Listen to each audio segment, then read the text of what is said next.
नबी अलैहिस्सलाम फरमाते हैं मुझे बच्चों की 4 चीज़ें बड़ी पसंद हैं। उसमें से एक ये भी है कि रो के नाजायज़ बात भी मनवा लेते हैं, या तेरे को जायज़ नहीं मनवाई जाती।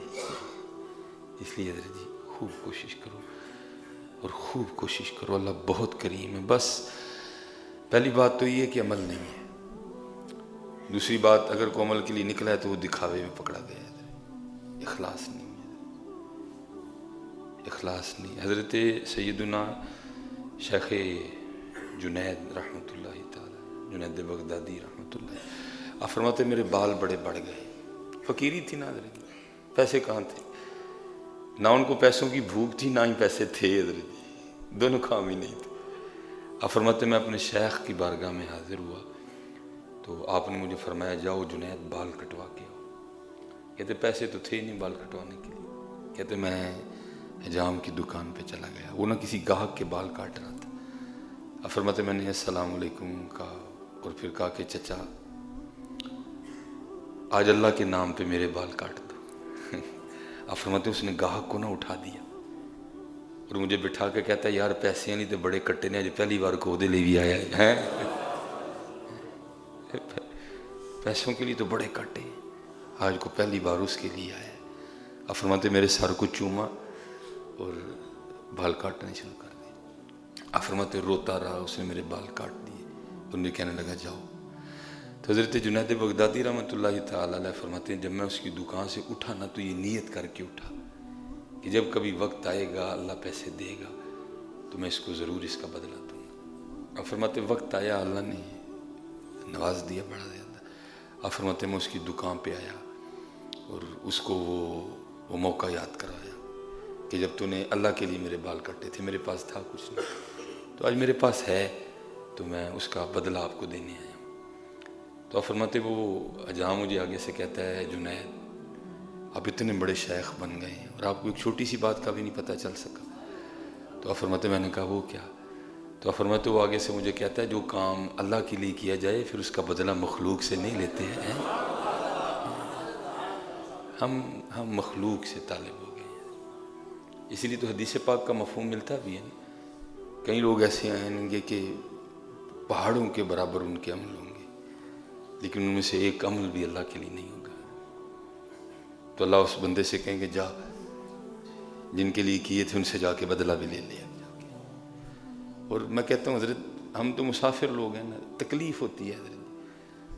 अगर हम मस्जिद में कोई छोटी सी वो आयतल कुर्सी की भी फ्लैक्स लगवा देना तो उसके नीचे भी हमारा नाम और टेलीफोन नंबर लिखा होता है। अजीब बात है भाई, कोई छोटी सी हम आयतल कुर्सी की फ्लैक्स लगवा देना मस्जिद में, उसके नीचे भी हमारा नाम लिखा होता है। नहीं हज़रत, अखलास लेके आओ, अखलास लेके आओ। पहली बात अमल ही नहीं। फ़ारूक रज़ी अल्लाह तआला अन्हु याद है, योम हज़रत सैयदना उस्मान गनी रज़ी अल्लाह तआला अन्हु याद है, योम हज़रत अली मुश्किल कुशा रज़ी अल्लाह तआला अन्हु याद है, लेकिन उनके अमल किस तरह के थे हमें वो नहीं याद रही कोई भी। उनके अमल किस तरह के थे नहीं, अपने अल्लाह के लिए करो। बहुत बच्चों हज़रत से ये तबाह कर देगा हमें हज़रत, दिखावा। बहुत बच्चों हज़रत से और अपनी अल्लाह की रज़ा पे राज़ी रहना सीखो। कुर्बान जाऊँ हज़रत सैयदना सिद्दीक़ अकबर रज़ियल्लाहु ताला, अब उनसे भी को कामिल आएगा। हमारा तो अकीदा ये है कि अम्बिया के बाद सबसे अफजल तरीन जो ज़ात है वो सिद्दीक़ अकबर रज़ियल्लाहु ताला। अब उन जैसा भी को आएगा हज़रत। वो लिखा है कि जब हज़रत का विसाल का वक्त करीब आया ना तो बीमारी ने तूल पकड़ा, बीमारी ने ज़ोर पकड़ा। तो किसको मोहब्बत नहीं थी हज़रत सिद्दीक़ अकबर रज़ियल्लाहु ताला। वो सारे सहाबा ना हज़रत की तीमारदारी के लिए आए तो सब अर्ज़ करते हैं बारगाह सिद्दीक़ अकबर रज़ियल्लाहु ताला, हुज़ूर जे इजाज़त दो तो तुहाडे लई कीम लाई एक, आपने चेक करके तो दवाई लिख दे। आपने फरमाया मेरे कीम ने मैंने वेख लिया है। अल्लाह का इसमें मुबारक है ना, या हकीम, हकीम अल्लाह का इसमें मुबारक है। आपका इशारा उस तरफ था लेकिन वो लोग नहीं समझ सके। आपने फरमाया मेरे हकीम ने मुझे देख लिया। तो सब ने अर्ज़ की हुज़ूर फिर की क्या हकीम ने? आपने फरमाया वो कहता है मैं जो चाहना हूँ मैं सो करना हूँ। आज हमें योम सिद्दीक़ अकबर तो याद है लेकिन लेकिन दुख यह है कि सिद्दीक़ अकबर रज़ी अल्लाह ताला अन्हु का अंदाज़ मुबारक क्या था वो हमें भूल गए। नहीं, अखलास ले आओ, अखलास लेके आओ। बड़ा खूबसूरत जवाब था। जुनैद तो इतना बड़ा शेख हो गए, तो ये छोटी सी बात भी नहीं पता कि जो काम अल्लाह के लिए किया जाए उसका बदला मखलूक से नहीं लेते हैं। आओ कुछ अल्लाह ले भी करिए। आज हमारे नामा अमाल खाली हैं, बेड़ा घर को या फेसबुक दाद रही। हम तो कुछ कर लें तो हमसे वो भी नहीं हजम होता, वो भी हमने फेसबुक पे चढ़ाना होता है। आज फलानी जगह हाजिरी, अजीब बात है यार। लोगों के लिए गए थे, अगर अल्लाह और अल्लाह के रसूल के लिए गए थे तो उनको तो पता है कि तू दाता साहब गया था, क्यों अपनी नेकियां ज़ाया करता है। हर एक की बात नहीं हो सकता है हजरत, किसी की नीयत अच्छी हो, लेकिन शाज़र नाज़री मेरे ख्याल से ऐसा होता होगा। बचाओ अपने आप को, अपनी नेकियां बचाओ, कुछ इस तरह का करें। देखो ना, मैं आपको अक्सर सुनाता हूँ, और मैं जब ये कोट पहन रहा था मुझे फिर बात याद, मैं बड़ा रोया यार, कुछ लग भी जाए ऐसा। देखो ना, हज़रत इमाम जाफ़र सादिक रज़ी अल्लाह ताला, जिनकी तरबियत किन्होंने की, इमाम बाक़िर रज़ी अल्लाह ताला। इमाम जाफ़र सादिक जैसा पीर भी किसी को मिलेगा, जिनके पीर भी इमाम बाक़िर हों।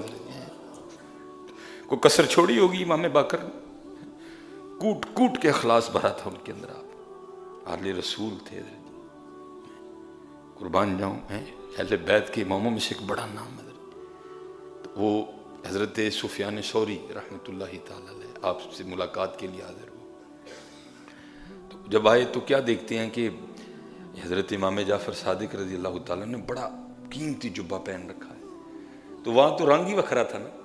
हज़रत मौला अली रज़ी अल्लाह ताला ने कूफा के बाज़ार में खड़े वो जुल्फ़कार को हवा में लहराते हुए बावाज़ बुलंद ऐलान फरमा रहे हैं, को है अली से ये तलवार ख़रीदने वाला। अगर अली के पास अपने तहमद ख़रीदने के पैसे होते तो अली कभी ये तलवार ना बेचता है। वहाँ तो वो रंग था ना, फ़क्र था। तो जब आए तो आके देखा तो हज़रत इमाम जाफ़र सादिक रज़ी अल्लाह ताला ने बड़ा कीमती जुब्बा पहन रखा है। तो तनकीद बराए तनकीद नहीं, तनकीद बराए इस्लाह थी। वो एक दूसरे से अल्लाह और अल्लाह के रसूल के लिए मोहब्बत करते थे। उनकी मोहब्बतों में कोई लालच नहीं था, खुलूस था उनकी मोहब्बतों में।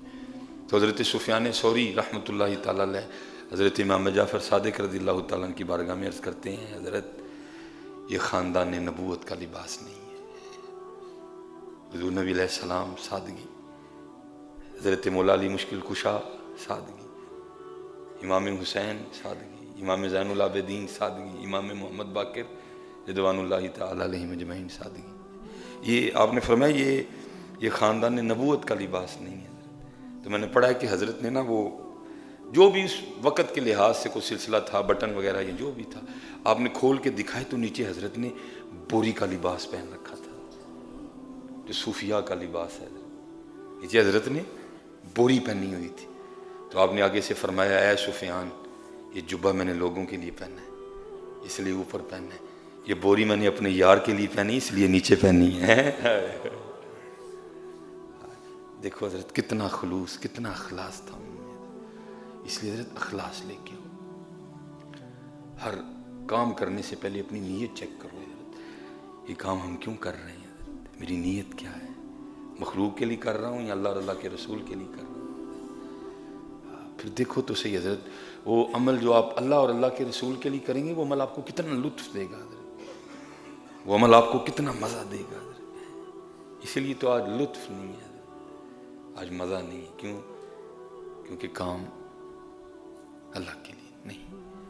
कि जवाब क्या था जी, है जुनैद तू इतना बड़ा शेख हो गया है तो तुझे इतनी सी भी बात नहीं पता चल सकी कि जो काम अल्लाह के लिए किया जाए मखलूक से उसका बदला नहीं लेते। आओ हज़रत अपने अल्लाह के लिए करें हज़रत जी, आओ अपने अल्लाह के लिए करें खूब हज़रत जी। जो है ना वो अपने मामलात को संवारो, अपने अल्लाह के लिए चेक करो हज़रत, चेक करो हज़रत जी अपने आप को। और मैं जैसे कहता हूँ सूफिया वो तो बहुत बारीक लोग थे। ये हमारे बुजुर्ग हुए, इतना छुपाया खुद को, तक मयार तकवा था ना हज़रत जी, इतना छुपाया खुद को कि किसी को खबर नहीं कभी होने दी। यहाँ तक कि आपकी शरीक हयात भी आपके मामलात से आगाह नहीं हो सकी। वो क्या करना कि मैं इंग्लिश टाइम के हवाले से 12-1 बजे उठ खलोना हज़रत, नवाफल पढ़ने, रोना अपने अल्लाह के। जब उसके उठने का टाइम होना ना तो जाके बिस्तर पे लेट जाना, ठीक है जी। वो बीबी साहबा ने उठना, आपको भी हिलाना, साथ बातें करनी, और एडी दाढ़ी रखी, एडी पग बनी है, तू तहज्जुद को भी नहीं उठता कोई भी, आप फजर के लिए उठना। उसे एक दिन क्या हुआ, वो हजरत ना अपने मामूल के मुताबिक अपने आप को छुपाए अपने यार से, हम कलाम थे यार ना गल्ला हों रही, तो वो बीबी साहबा की आंख खुल गई, तो वो देख के हैरान रह गई। तो वो देखती रही, उतनी देर में हजरत का वो मामला ख़त्म हो गया। आप दुआ करने लग पड़ी, या अल्लाह मैं चाहता हूँ कि तेरा मेरा ये जो ताल्लुक़ है ना, ये तेरी मखलूक पे ना खुले, तो इसलिए मैं फिर ख़ुद को छुपा के थोड़ी देर जागता हूँ, फिर थोड़ी देर सो जाता हूँ। अगर ये मामला ना होता तो मैं सारी रात तेरी बारगाह में खड़ा रहता है। तो या अल्लाह, तो ये थोड़ा सा अपनी बारगाह में मेरा खड़ा होना कबूल कर ले। वो बीबी साहबा ने सुन लिया, और पीछे वाला भी मामला जो है पता लग गया। ओहो, मैं तो इनको इतनी मलामत करती रही, तो मामला तो ये निकला है। तो वो लिखा है कि सुबह जब उसने हजरत को खाना दिया ना, तो खाना रख के कहती है, आप जितना मर्जी खुद को छुपाएं, रात को मैंने देख लिया। तो उससे पूछते हैं, तूने क्या देखा है? कहती, मैंने आपको नफल पढ़ते भी देखा, और फिर जो दौरान दुआ आप अल्लाह की बारगाह में वो जो उज़्र पेश कर रहे थे ना, या अल्लाह मैं चाहता हूँ कि तेरा मेरा मामला खफी रहे, छुपा रहे, इसलिए फिर थोड़ी देर उठता हूँ और फिर जो है ना मैं सो जाता हूँ। अगर ये मामला ना होता तो मैं सारी रात तेरी बारगाह में क़याम करता। तो आप जितना मर्जी खुद को छुपाएं, मैंने देख लिया। तो कहते हैं, क्या वाक़ईतन तूने देखा है? वो कहती, मुझे अल्लाह की इज़्ज़त व अज़मत की कसम। वो लिखा उसी वक़्त हाथ बुलंद कर दिया, अल्लाह मुझे राज खुल गया है, उन मैनू अपने कोल बुला लें। लिखा वहीं रूह कफ से अंसरी से परवाज कर गई। इतना अखलूस था उन लोगों में, ये बहुत बड़ा मामला है, इतना खुलूस था उन लोगों में। आज हज़रत जी खुलूस की बड़ी कमी है, वो इतना जो है ना वो अपने मामले को छुपाते थे। आज खुलूस की बड़ी कमी। नहीं, देखो अपने मामले, अगर खैरात कर रहे हो फिर देखो, अगर कोई मामला कर रहे हो फिर देखो।